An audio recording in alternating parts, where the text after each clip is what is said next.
제가 그 네 가지 간단한 사례를 이제 들 텐데요. 이제 이 네 가지 사례를 들으시면서 공통적으로 그 어떤 성경 말씀이 떠올려지시는지 이제 그걸 한번 생각하시면서 이 이야기를 들어주시면 좋겠습니다. 첫 번째 사례는 이겁니다. 여러분 그 미국의 한때 유명했던 가수 마돈나라고 기억하시죠? 이 마돈나라는 미국 가수가 거주하던 고급 저택이 이게 이제 매물로 나왔다는 겁니다. 그 매물로 나왔다는 그 기사를 보면서 제가 두 가지 사실에 놀랐는데요. 하나는 그 집값이 너무 비싸서 놀랐습니다. 우리 돈으로 약 375억 원짜리 집이랍니다. 이 미국은 우리나라처럼 땅값도 그렇게 비싸지 않고 그런데 엄청난 호화저택인가 봅니다. 그래 제가 첫 번째로 놀랐고, 또 하나 놀랐던 게 그 집을 내놓은 주인이 사람이 아니고 개라는 겁니다. 6년짜리 독일 셰퍼드 견. 이게 어떻게 된 일인가 봤더니요, 이 개의, 그러니까 이게 몇 대 위인지 모르겠습니다. 그 위에 개는 또 수명이 짧으니까요. 그 윗대 그 개의 주인이 억만장자였는데 이 사람이 죽으면서 그 개한테 유산을 물려줬다는 겁니다. 그래서 이제 그 엄청난 돈을 물려받은 그 개가 자산 관리하는 팀도 있고 또 이 개를 섬기는 사람 종도 있고, 그래서 이제 엄청난 그 부를 누리고 있는데요. 지금 이 개가 가지고 있는 현재 재산이 5,900억 원이랍니다. 어마어마한 돈을 이제 자기 다 이제 쓰고 또 이제 이 개한테 또 그 새끼한테 또 물려지게 되겠죠. 기사 일부를 한번 들어보십시오. 건서 6세는, 이 또 개한테도 6세 이런 걸 붙이네요. 건서 6세는 개인 제트기를 이용해 밀라노와 바하마 여행을 다녀오고 매일 최고급 고기와 신선한 야채로 식사한다. 가끔은 철갑상어 알 요리를 즐긴다고 한다. 건서 6세는 조련사와의 훈련을 마친 뒤 호화로운 원형 레드벨벳 침대에서 잠을 잔다고 한다. 개는 그 레드벨벳 침대에서 자면 잠이 잘 오나 보죠. 이게 굉장히 독특한 그 기사를 제가 읽었고요. 이게 첫 번째 얘기입니다. 그런가 하면 두 번째 얘기는 이겁니다. 이건 사우디아라비아에서 있었던 일인데요. 그 나라에서 이 낙타 미모 경연 대회가 열렸답니다. 이것도 웃기는데요. 정말 놀라운 거는 그 상금입니다. 이 낙타들이 이제 그 미모 경연 대회가 열렸는데 총 상금이 770억 원이래요. 그래서 이제 이 낙타 주인들이 여기에 이제 그 우승을 하려고 얼마나 애를 쓰는데, 정말 웃겼던 거는요, 낙타한테 이 보톡스 주사를 맞힌다는 겁니다. 그래서 이제 그 낙타가 또 입술이 두툼하면은 미인인가 보죠. 제가 정말 웃겼던 건 이게 사진을 봤는데요. 어떤 낙타한테 그 입술에 보톡스 주사를 주입했다가 그 낙타 입술이 터져버려 가지고 그게 지금 이제 사진으로 떠돌고 있다는 겁니다. 참 코미디 같은 이야기 아닙니까? 이게 지금 두 번째 이야기고요. 앞에 두 가지는 좀 약간 좀 코믹하다면 세 번째는 그 우프다고 할 거, 요즘 젊은 분들 쓰는 표현으로요. 제가 어느 기사에서 기이한 사진 한 장을 이제 봤습니다. 석 장짜리 사진이 올라갔던 걸 기억하는데요. 남자가 임신한 사진이었습니다. 이 수염이 얼굴을 뒤덮은 그 남자가 이제 임신을 하고 그 아내가 이제 임신한 그 불룩한 배에다가 이제 귀를 대고 이런 건데, 그 사진을 제가 그대로 한번 보여드리려고 방송실에 부탁을 했습니다. 수염이 덥수룩한 남자가 그 임신한 저 모양이 되게 참 독특하지 않습니까? 내용을 보니까요, 저 부부는 그 트랜스젠더 부부인데요. 특이한 게 뭐냐 하면은 이 두 분이 다 성을 다 바꾼 거예요. 그러니까 남편은, 지금 저기 나오는 그 남편은 원래 여성이었는데 남성으로 성을 전환했고요. 그런가 하면은 아내는 또 원래 남성이었는데 여성으로 성을 전환한 케이스다. 그래서 이제 수염이 덥수룩한 남자처럼 보이는 분이 저도 헷갈려요. 임신을 하고 또 긴 그 머리에 이 여성분이 이제 또 남편 역할을 해서 거기다가 입을 맞추고 하는, 이게 우픈 거예요. 도저히 이해도 잘 안 되고 근데 아마 이걸 뭐 미국에서 이거를 뭐 보여주면은 뭐 저게 어때서 뭐 그런 반응을 보이는 분들도 지금 꽤 있지 않을까요? 마지막 네 번째는요, 그 낸시 피어시 박사가 쓴 내 몸을 사랑하라 그 책에 나오는 한 내용인데요. 이 미국의 일부 지역에서는 이제 초등학생까지 다양한 성 정체성에 대한 사회적 압박이 가해지고 있다. 이게 무슨 소린가 보니까요, 그 책에서 11살짜리 딸을 둔 엄마가, 학부모가 이제 한 말을 인용을 하는데 들어보십시오. 요즘 학교에서, 이 초등학교입니다, 요즘 학교에서는 젠더 이슈를 크게 만들어서 아이들 사이에 서로 너 게이야?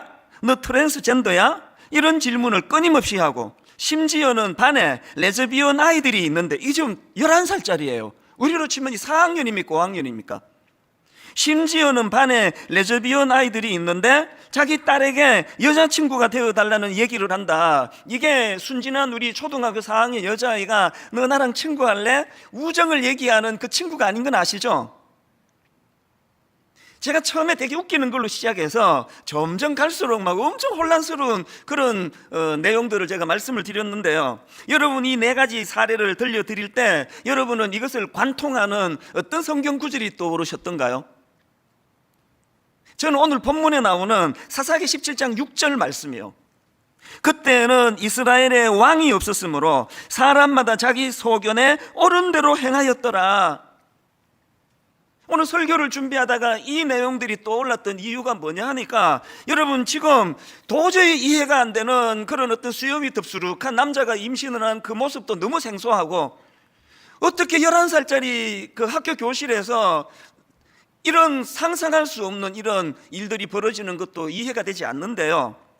제가 이 네 사건을 쭉 꿰보니까 여기에 어떤 특징이 있습니까? 이 모든 일이 어떻게 해서 일어나느냐 하니까 첫 출발이 뭡니까? 삶의 기준이 없는 거예요. 아무리 개를 사랑해, 저도 개를 키우는 사람 아닙니까? 개 사랑하거든요.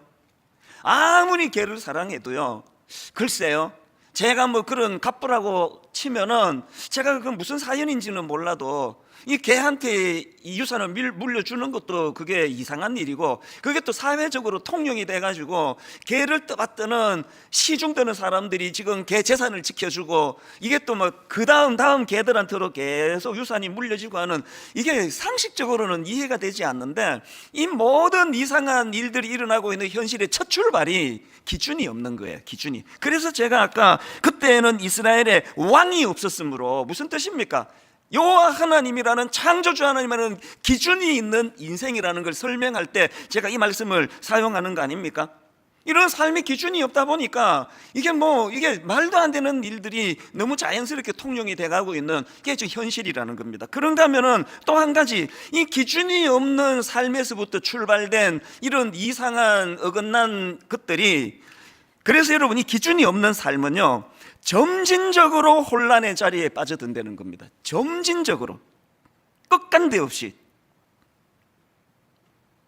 미국에서 처음에 그 차별금지법이라는 것을 만들 때 얼마나 좋은 동기였겠습니까? 어떤 경우라도 누구라도 소수에 대하여 차별하면 안 된다, 그렇게 시작한 차별금지법이 나중에 여러분 초등학교 4학년 5학년 교실에서 이런 이해가 안 되는 일들이 일어나는 쪽으로 흘러갈 줄 누가 알았겠냐고요. 제가 지금 우리나라에서 추진하고 있는 이 차별금지법을 두려워하고 있는 게 바로 이런 내용들입니다. 이것이 좋은 뜻으로 시작을 했는데 점점 끝간데 없는 거라서, 그래서 여러분, 저나 여러분의 자녀들이, 내가 분명히 아들을 길렀는데 그 아이가 배가 불룩해 있는 이런 모습으로 나타난다는 거, 누가 그거를 상상을 하겠냐고요. 제가 두려운 게 이겁니다. 기준이 없는, 하나님 없는 인생은요, 이것이 끝까지 종종 말씀드리잖아요. 아무리 비바람이 몰아쳐도 우리가 부산의 해운대 같은데 안심하고 갈 수 있는 거, 동해에 안심하고 갈 수 있는 거, 아무리 파도가 몰아쳐도 바다는 여기 이상으로 건너오지 않는다는 안전함이 있기 때문에 우리가 바닷가를 가는 거 아닙니까? 그거를 넘어버리는 게 그게 쓰나미 아닙니까? 오늘 아무리 봐도 우리가 살고 있는 이 시대는 전 세계적으로 잘 산다는, 똑똑하다는 유럽이나 미국일수록, 캐나다일수록, 호주, 우리같이 뭐 그렇게까지 선진국이 아닌 나라 사람들이 생각해도 이게 이해가 안 되는 그런 일들이 점점 통용되는 이게 뭘까? 그게 하나님이라는 기준이 없는 인생은요, 끝이 없어서 그래요. 이 정도로도 끝내면 다행인데 이게 뭐 어디까지 갈지는 아무도 모르고, 저는 이런 면에서 AI, 인공지능을 저는 사실 두려워해요. 10년 전, 20년 전 영화에나 보던 나중에 그 로봇이 인간을 지배한다는 이런 일이 이게 진짜로 가능할 수도 있겠다는 두려움이 생기는 겁니다.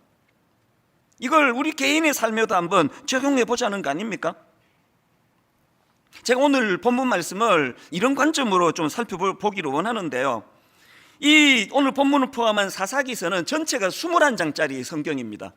그런데 이 사사기는 크게 두 파트예요. 앞부분인 1장부터 16장까지가 본론이고요, 그리고 이제 오늘 우리가 살펴보는 17장부터 21장까지가 이게 부록입니다. 없어도 되는 내용 원래는. 그래서 여러분, 이 본론이 16장까지 이제 사사 삼손 이야기로 끝을 내도 아무 문제가 없는 이 사사기니까요. 근데 왜 하나님은 그렇게 16장으로 끝내질 않고 왜 17장부터 21장까지 그런 부록을 만드셨나? 이 부록에 보면은요, 그 두 이야기가 등장을 합니다. 오늘 살펴볼 17, 18장에 나오는 미가라는 사람과 그 어머니에 대한 사례가 나오고요, 그 다음에 두 번째 이야기는 19장부터 21장까지 레위인과 첩 이야기인데요, 성경을 조금만 아시는 분은 다 아실 겁니다. 이게 점점 갈수록 부록은요, 역겹고 추하고 도저히 읽을 수가 없습니다. 말로 다 할 수 없는 인간 타락의 극치를 지금 부록에다가 넣어놓고 있거든요. 이런 생각해 보셨습니까? 하나님은 왜 본론만 내시고 16장으로 끝내시면 되는데 이 끔찍한 두 이야기를 담은 부록을 왜 만드셨을까? 여러분, 이거 아십니까? 그때는 이스라엘의 왕이 없었으므로 사람마다 자기 소견에 옳은 대로 행하였더라. 이거 두 번 나오는 건 아시죠? 그리고 이게 사사기를 전체를 정리하는 핵심 말씀이라는 거 아시죠? 여러분, 이 두 이야기가 전부 부록에 나오는 이야기예요.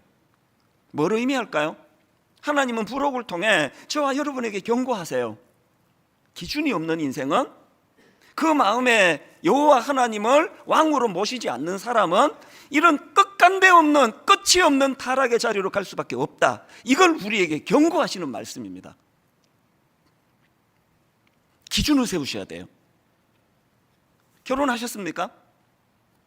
어제 결혼한 우리 신혼부부, 지금 내일 신혼여행을 가시는 분들이 있다고 할 때, 신혼여행 가서 뭐 구경 다니는 게 중요한 게 아니라 신혼여행 가서 제일 먼저 해야 되는 건 우리 가정의 기준을 세우는 거예요. 출산 계획이 있으십니까? 아이를 임신하고 이 아이를 출산하기 전에 이 자녀 교육에 대한 기준을 세우셔야 돼요. 공부해야 됩니다. 연구해야 됩니다. 그 중에서도요, 이 부록에 나오는, 사사기 부록에 나오는 두 사건 모두가 다 미가와 그 엄마 이야기, 가정에서 일어난 이야기, 뭐 이것도 그렇고 공통점이 뭐냐 하니까 또 레위인과 첩 이야기도 이게 엄밀히 보면은 가정과 관계된 이야기 아닙니까? 그래서 여러분, 개인도 그렇고 가정에서의 기준이 세워져야 된다는 겁니다. 그래서 저는 오늘 여러분들이, 그리고 여러분의 자녀들이 이 악한 시대에 물들지 않으려면 이것과 관련해서 두 가지를 꼭 기억하셔야 되는 생각. 첫째가 뭐냐? 먼저 부모의 가치관이 바뀌어야 돼요. 부모의 가치관이 바뀌어야 됩니다. 왜 이런 타이틀을 제가 생각했냐 하니까 본문에 나오는 이 미가 엄마 때문입니다. 이분이 중심이 없습니다. 자, 오늘 본문 사사기 17장 1절 2절을 보십시오. 에브라임 산지에 미가라 이름하는 사람이 있더니 그의 어머니에게 이르되 어머니께서 은 1,100을 잃어버리셨으므로 저주하시고 내 귀에도 말씀하셨더니 보소서 그 은이 내게 있나이다. 내가 그것을 가졌나이다 하니 그의 어머니가 이르되 내 아들이 여호와께 복받기를 원하노라. 이게 그냥 마침표 없이 막 풀어서 뭔 소리인지 헷갈리시죠? 간단하게 설명드릴까요? 이 어떤 내용인가 하면은요, 이 미가라는 사람이 자기 어머니 돈을 훔쳐요. 그에게 돈을 훔칩니다. 그에게 돈을 도둑맞은 이 어머니가 아주 분노한 겁니다. 그래서 이 돈 훔쳐간 돈 내가 저주한다고 막 저주를 퍼부니까 그 얘기를 듣는 아들이 두려운 거예요. 지금 내가 훔쳐갔는데. 그래서 엄마한테 이실직고 하는데, 그랬더니 엄마의 태도, 반응, 이게 지금 제가 다루는 초점입니다. 자, 이거 2절을요 3번역으로 보십시오. 그가 어머니에게 말하였다. 누군가가 은 돈 1,100냥을 훔쳐갔을 때에 어머니는 그 훔친 사람을 저주하셨습니다. 나도 이 귀로 직접 들었습니다. 보십시오. 그 은 돈이 여기 있습니다. 바로 내가 그것을 가져갔습니다. 그 다음 보세요. 그 어머니 태도를. 그러자 그의 어머니는 도리어 이렇게 말하였다. 얘야, 주님께서 너에게 복 주시기를 바란다. 자녀 교육에 기준이 없는 거예요. 저주를 내렸다가 그게 우리 아들이었어? 뭐 돈 훔쳐가면 어때?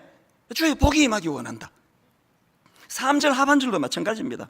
그 아들이 훔친 돈을 어머니한테 되돌려 드리니까 그 어머니가 하는 말이요, 3절 하반절입니다. 내 손에서 이 은을 여호와께 거룩히 드리노라. 이것만 보면은 막 엄청난 믿음의 결단을 한 것 같은데요, 이게 3절 전체를 보면 이게 그런 내용이 아닙니다. 3절을 전체를 보십시오. 미가가 은 1,100을 그의 어머니에게 도로 주매 그의 어머니가 이르되 내가 내 아들을 위하여 한 신상을 새기며 한 신상을 부어 만들기 위해 내 손에서 이 은을 여호와께 거룩히 드리노라. 하나님이 그렇게 싫어하시는 신상을 만드는 게 여호와를 위하는 거라고요? 기준이 없는 거예요. 저는 이 말을 정말 믿고 싶지 않은데요, 요맘때가 되거나 연말 혹은 연시가 되면은 많은 권사님들이 용하다는 점쟁이를 찾아간다는 거예요. 용하다는 점쟁이가 또 그 이야기를 또 왜 하느냐, 그분이 가가지고 내가 권사입니다 또 그 이야기를 또 하나 봐요. 정말 안 믿고 싶습니다. 이 미가 어머니와 같은 중심이 없는 이런 신앙생활을 하고 있다는 거 아닙니까? 이름은 하나님께 영광이라고 하는데 실제적인 그 행위는 기준이 없다 보니까 하나님이 너무나 싫어하시는 그런 일들이 일어나는 거 아닙니까? 이게 이런 어머니의 태도가 왜 위험한가? 그 아들 미가에게 어떤 영향을 미치는지 보십시오. 자, 본문 4절 5절입니다. 미가가 그 은을 그의 어머니에게 도로 주었으므로 어머니가 그 은 200을 가져다 은장색에게 주어 한 신상을 새기고 한 신상을 부어 만들었더니 그 다음 보세요. 그 신상이 미가의 집에 있더라. 그 사람 미가에게 신당이 있으므로 그가 에봇과 드라빔을 만들고, 에봇은 제사장이 입는 옷이라는 거 다 아시죠? 그리고 이게 드라빔은 우상이라는 거 다 아시잖아요. 그럼 어떻게 된 겁니까? 그 다음도 보세요. 한 아들을 세워 그의 제사장으로 삼았더라. 레위인도 아닌 자기 아들을 제사장으로 삼는 거 보세요. 지금 이 미가를 보니까요, 윤리적 도덕적인 것도 돈 필요하면은 막 그에게 어머니 또 훔치는데 주저함이 없고, 내 복 받는 일이라면은 하나님이 싫어하거나 말거나 그냥 내 복 받는 일에 모든 걸 다 거는 거. 왜 이렇게 됐습니까? 부모의 기준이 없는 신앙 교육이 자녀를 이렇게 지금 만들어가고 있는 거 아니겠습니까? 1만 성도 파송 운동을 놓고 여러분 지금 마음이 복잡한 건 다 알아요. 그러나 제가 최근에 이런 이야기를 듣고서 정말 마음이 아팠습니다. 이런 말을 하신대요. 에이, 우리 목사님이 아무리 그래도 그 4분의 3이나 안 나간다고, 5,000명 이하로 안 준다고, 출석 성도가 안 준다고 정말 사표해야 되겠어? 걱정 안 해도 돼. 그런 얘기들이 있대요. 그리고 지난주에 이제 내년에 이제 하나님의 말씀을 관통하는 이런 목회를 하겠다 그랬더니 그거 봐, 관둘 사람이 저런 거 하겠어? 걱정 안 해도 돼. 그런 얘기를 하신대요. 여러분, 제가 분명히 말씀드릴게요. 1만 성도 파송 운동에 너무 큰 의미를 부여하지 말아 주시기를 바랍니다. 한국 교회를 살리는 엄청난 일이라느니 이런 소리 하지 마시고요. 이거는 그냥 자다가 일어난 잠결에 한 약속이라도 내 주인 되시는 주님께 한 약속은 반드시 지켜야 된다. 여기에 의미를 두시면 됩니다. 5,000명 이하로 4분의 3 이상의 성도가 나가지 않으면 제가 하나님 사임하겠습니다라고 약속을 한 이상 이거를 번복하는 일은 제 생애에 없습니다. 원래 내년에 안식년을 하려고 했는데 만약에 내가 나가게 되더라도 잘 정비하고 가야 되기 때문에 무슨 제가 안식년을 가겠냐고요. 하반기에 몇 달 갈 수 있을까요? 최선을 다해 정비할 것입니다. 그리고 저는요, 1만 성도 파송 운동 꼭 성공해야 된다고 생각하지 않습니다. 뭐가 성공인데요? 5,000명 이하로 주는 게 성공입니까? 아닙니다. 제가 오래 하고 싶어가지고 인위적으로 몰아쳐가지고 그렇게 5천 명 이하로 만들다면 그건 하나님 앞에 악한 짓이에요. 순리대로 내버려 두는 거예요. 모든 성도들이 다 남으셔도 어떤 조치도 취하지 않는 겁니다. 그리고 거기에 약속만 지키면 되는 거거든요. 이게 기준이거든요. 여러분 신앙생활에 기준이 있습니까? 그 기준이 고무줄이면 곤란한 거 아닙니까? 분당 우리 교회가, 그리고 저와 모든 성도님들이 하나님 앞에서 왕이 계시는, 그 왕이 우리 삶의 기준인 그런 성도들이 모인 교회가 되기를 바랍니다. 두 번째, 여러분, 우리 악한 시대에 우리가 물들지 않고 자녀들이 물들지 않기 위해서는 먼저 부모의 가치관이 바뀌어야 되고요. 그런가 하면 두 번째로 자녀 교육을 해야 되는데, 어떤 자녀 교육이냐? 기준이 있는 자녀 교육을 해야 된다는 겁니다. 미가의 어머니 같은 자녀 교육 100번 해도 소용없습니다. 아까 2절 보셨잖아요. 아들이 그에게 그 자기 돈을 훔쳐갔는데 그걸 꾸짖기는커녕 2절을 보십시오. 보소서 그 은이 내게 있나이다. 내가 그것을 가져갔나이다 하니 그의 어머니가 이르되 내 아들이 여호와께 복받기를 원하노라. 징계해야 되는데 징계하지 않는 교육, 오늘 이 시대에 가장 가슴 아픈 교육이라 생각합니다. 저도요, 정말 친구 같은 아버지가 되기를 원해요. 그런데 친구 같은 아버지가 미가 어머니 같이 모든 걸 허용하고 모든 걸 용납하는 차원의 친구 같은 아버지라면, 저는 우리 아이들이 상처받을지는 몰라도 그런 아버지는 되고 싶지가 않습니다. 여러분, 그 애완견 훈련사 강형욱 씨 다 아시잖아요. 저도 강아지를 키우면서 이분의 그 조련 방법을 여러 가지로 보고 많이 배우게 해준 분인데요. 이분은요, 진짜 강아지 정말 사랑하는 분이에요. 와, 이렇게까지 개를 위해주나 그러는데요, 제가 놀라는 게 뭔지 아십니까? 이렇게 강아지를 사랑하는 그런 조련사인데요, 그 강아지 훈련시킬 때 보면 피도 눈물도 없습니다. 어떨 때는요, 이거 동물학대 아닌가? 그럴 정도로 가혹하게 다루어요. 굉장히 제가 놀랍니다. 그랬는데 여러분, 요 근래에 오은영 박사라고 강아지가 아니라 사람 아이들을 교육시키는 이분을 보니까요, 교육 방법이 똑같은 거예요. 굉장히 단호하고 부모와 자녀 사이에 위계 질서를 만들고 철저하게 교육하도록 가르치는 이 원리는 똑같은 거예요. 오늘 이 시대가 가지고 있는 가슴 아픈 현실이 뭡니까? 친구 같은 아버지, 친구 같은 엄마라는 미명으로 부모와 자녀 사이에 경계가 허물어져 버린 거예요. 뭔 이야기라든지 간에 네 잘했다, 참 잘했다, 넌 어쨌든 복 받을 거야. 미가 어머니가 보여주시는 너무나 무서운 타산지석, 경고의 말씀이라 생각을 합니다. 그래서 여러분, 지금이라도요, 기준을 세워야 돼요. 로마서 12장 2절, 너희는 이 세대를 본받지 말고 오직 마음을 새롭게 함으로 변화를 받아 하나님의 선하시고 기뻐하시고 온전하신 뜻이 무엇인지 분별하도록 하라. 제가 두 군데다가 굵은 글씨 강조점을 뒀잖아요. 하나님께서 너희는 이 세대를 본받지 말고, 여기다 왜 넣었을까요? 걸핏하면은 이 세대를 본받을 수밖에 없는 게 우리라는 걸 인식 좀 하라는 겁니다. 잘난 척하고 설교하고 떠들어대지만 내버려두면 이 시대를 본받는 목회를 할 수밖에 없는 게 저라는 걸 내 양심을 걸고 제가 너무 잘 알아요. 그래서 두려워하는 거 아닙니까? 그런가 하면은 맨 끝부분에 나오는 분별하도록 하라, 뭘 분별하라는 겁니까? 하나님의 선하시고 기뻐하시고 온전하신 뜻이 무엇인지를 분별해라는데요, 여기에 중요한 포인트가 있습니다. 여기 나오는 분별, 이 단어는 헬라어로요, 도키마제인이라는 단어인데요, 이 단어는 영어로 말하면 테스트 앤 프루브, 그러니까 우리말로 하면은 시험해보고 증명하라는 그런 뜻입니다. 이게 뭘 의미하는지를 다니엘서에서 너무 잘 설명하고 있습니다. 자, 다니엘서 1장 8절 9절입니다. 다니엘은 뜻을 정하여, 중심을 세웠죠. 다니엘은 뜻을 정하여 왕의 음식과 그가 마시는 포도주로 자기를 더럽히지 아니하리라 하고 자기를 더럽히지 아니하도록 환관장에게 구하니, 그랬더니 9절, 하나님이 다니엘로 하여금 어떻게 하셨습니까? 환관장에게 은혜와 긍휼을 얻게 하신지라. 이게 테스트 앤 프루브 아닙니까? 이게 바로 시험해보고 증명하라는 말씀 아닙니까? 하나님의 말씀으로 기준을 세우면 맨날 손해보는 것 같고 맨날 억울한 것 같아도요, 그래서 우리 교회에도 오셨던 김지창 교수님 책에 보니까요, 사사기를 이렇게 압축적으로 설명하더라고요. 사사기는요, 샬롬의 땅에서 엔 샬롬의 삶을 살았다. N이라는 건 부정접두어 같은 거 아니겠습니까? 그래서 하나님이 허락하신 샬롬, 그 평화의 땅에서 샬롬 없는 삶을 살았던 게 이스라엘 백성이라 그런다면 딱 오늘 이 시대 우리 아닙니까? 오늘 딱 이 시대 우리 아닙니까? 다 갖춘 것 같은데 N 샬롬, 샬롬이 없어요. 이걸 테스트 해보라는 겁니다.